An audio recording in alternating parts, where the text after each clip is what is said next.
What is up sa inyo mga katikos? Panibagong araw, panibagong buhay, panibagong pag-asa naman ng mga katiko. So ngayon mga katiko, may quiz pala kami for today's video. Ngayon mga katiko, today is Monday, no? So all day kami, MWF, all day talaga yung pasok namin mga katiko.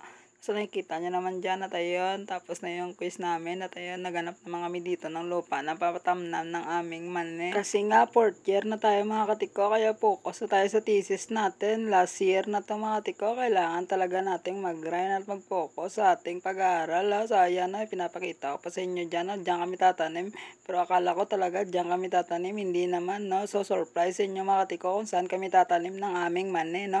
Sa English ay peanut. At ayun mga katiko, gabi na nga at ito na po yung last period namin, 5 to 7 p.m. mga katiko. So ayan, gabi na naman tayo makakauwi nito mga katiko. Pero tingnan nyo naman mga katiko natin, smile pa yan, no? So patuloy lang tayo talaga sa buhay natin, no? Huwag talaga tayong susuko, no? Igawin natin ang lahat ng ating best. At ayun na nga mga katiko, 7 p.m. na nga natapos na nga yung klase namin. At ayun, bumalik kami dito sa likod para i-check kung naarado na yung aming lupa na itatamnan ng aming mani na mga katiko, no?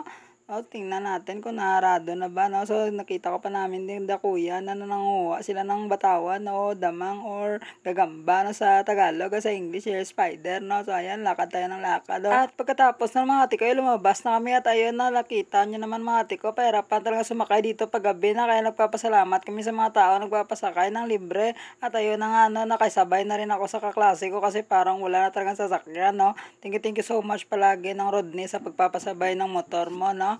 Ayan na mga katiko nyo, let's go. Pauwi na tayo, no? So patuloy tayo sa buhay, no? Kailangan din nating mag-grind, no? Para makapag-ipon tayo, makabili tayo ng kahit sekanan ng motor na mga gamit nating service, no? Thank you so much sa panonood. Bye-bye!